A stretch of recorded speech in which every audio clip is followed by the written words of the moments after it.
Welcome back. As part of working on my nature journal last weekend, I went down to the beach at the coast of Vancouver. I was there the previous week, but this week I walked further round the promenade and came across the massive Inukshuk.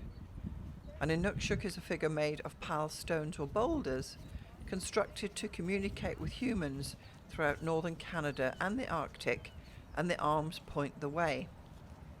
The Inukshuk may historically have been used for navigation, as a point for reference, a marker for travel routes, fishing places, camps, hunting grounds, places of veneration, or to mark a food cache.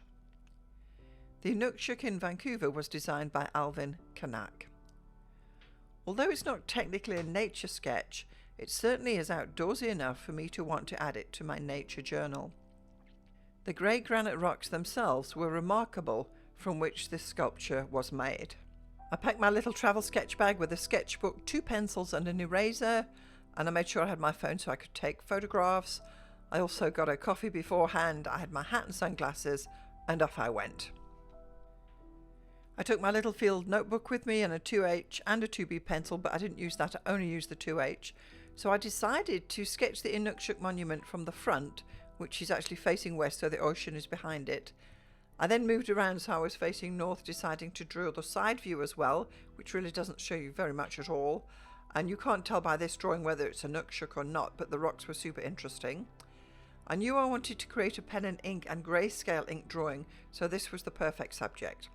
I went round to the back of it, now facing inland, and this is the west view that you can see if you were on a ship coming into the harbour. And I drew the west face of this sculpture, which you can see here. Finally, I moved round to the north-facing side of the sculpture and drew it again, and the very vertical slimness of this sculpture.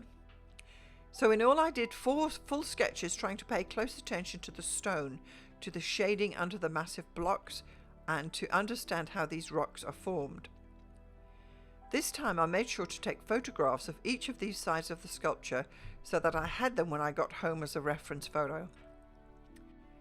So the next day, back in my studio, I got out my sketchbook and lightly sketched out the main image that I wanted to do for this Inukshuk.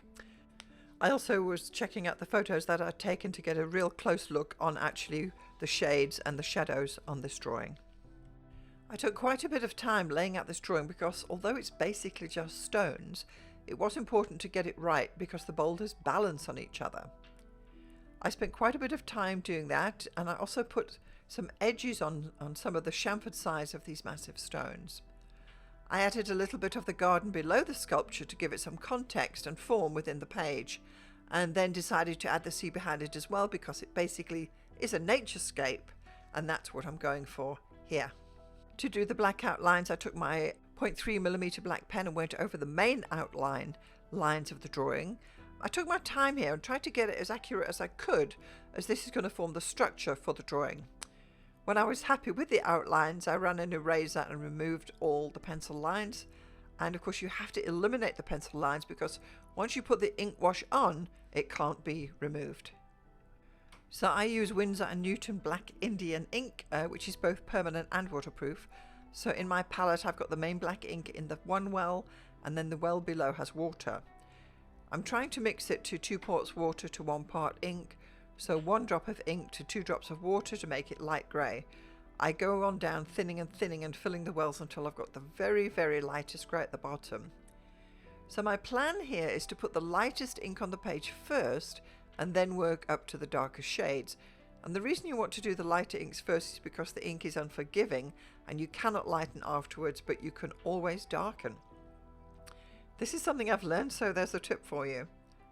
I moved on to my next lightest grey and added some shades and shadows under the stonework, and I continued on slowly and carefully, building up the grey stone to the darker shadows. I didn't use plain black on these deep shadows. I always diluted dark grey from the black ink. Between each of the different shades of grey, I let the ink dry thoroughly, and I made sure to have a very thin paintbrush because I did want to have good control over the ink on this drawing, and in the past the ink has run away from me and I was just trying to avoid that. So then I turned to the gardens and I coloured in the greenery below the statue, So I mixed some super light grey for this. I painted some of the bushes with this colour, and for the shade underneath I added the absolute dash of black to give a darker colour to those bushes. For the sea I took an even lighter grey and watered it down to give a light wash depicting the sea, and I actually left the very pale sky just plain white. I was going to add some clouds, but I thought I'd just leave it. Finally I went over the whole thing with a black pen and just added some extra marks where I felt it was required just to sharpen up the image. I signed it in the bottom right hand corner with the pen, and as I was using watercolor paper it did still buckle a bit, so I'll put it under some heavy books to flatten it out soon.